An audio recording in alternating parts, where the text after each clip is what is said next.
मला बोलते अंतर्गत आजचा विषय आहे मी वाचलेले पुस्तक. मित्रांनो, मी आजपर्यंत अनेक पुस्तक वाचले आहेत, जसं की राधेय, तोत्ताेचान, चिपळबाई दी डझन, निर्दिष्ट असे वेगवेगळे, आणि ते सर्व आम्ही आमच्या आनंद सोहळ्यामध्ये वाचले आहेत. मित्रांनो, त्यामध्ये मला फार फायदा झाला, जसं की घडवणाऱ्या मुलांसाठी यामध्ये खूप सारं आहे की ज्यांना घडायचं आहे किंवा एखाद्या मुलाला घडायचं असेल तर त्यांच्यासाठी यामध्ये फार महत्त्वाची माहिती आहे. राधेय यामधून तर मी फार शिकले, कारण की त्यामध्ये केवढा त्याचा प्रसंग येतो. एखाद्या वेळेस तर आपल्याला त्या प्रसंगावर रडू पण येऊ शकतं, एवढं खतरनाक तो पुस्तक आहे. जर आपण एखाद्या वेळेस वाचायला बसलो ना तर आपल्याला असं वाटतं की पूर्ण पुस्तक झाल्यावर आपल्याला असं वाटतं की हे पुस्तक अजून पुढचं असायला पाहिजे होतं असं वाटतं, एवढं छान तो पुस्तक. त्यानंतर तोत्ताेचान, यामध्ये एक तोत्ताेचान नावाची मुलगी असते आणि ती खूपच खोडकर, कारण की ती एवढी खोडकर असते आणि त्यांची शाळा पण तेवढीच छान. त्यांची शाळा कशामध्ये होती तुम्हाला माहिती आहे का?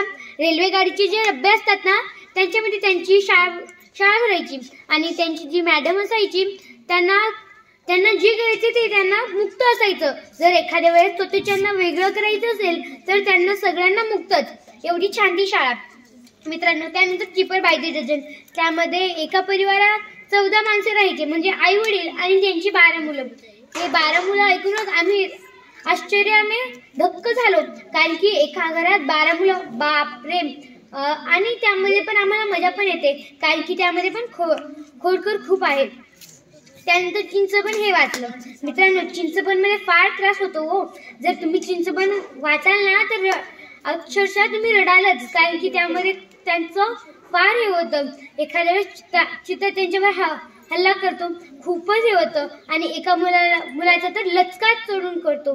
म्हणून माझा आतापर्यंत तो माझा फेवरेटच पुस्तक आहे आणि मला ते पण पुस्तक आवडले. आणि मी माझे वैयक्तिक अनेक पुस्तक वाचली आहेत, जेव्हा की मी सर्वात पहिले एक छोटंसंच पुस्तक वाचलं होतं, ते म्हणजे शोधघराचा. आणि आम्ही रोज आनंद सोहळ्यामध्ये अजून आमची पुढची पुस्तकं वाचायला सुरू आहेत. आम्ही काही छोटे छोटे पुस्तक पण वाचतो, ते म्हणजे पुस्तक न वाचणारी मुलगी, लहानका दुष्टच काम, असे वेगवेगळे. म्हणून आम्हाला हे सर्व पुस्तकांची गोडी लागली, आणि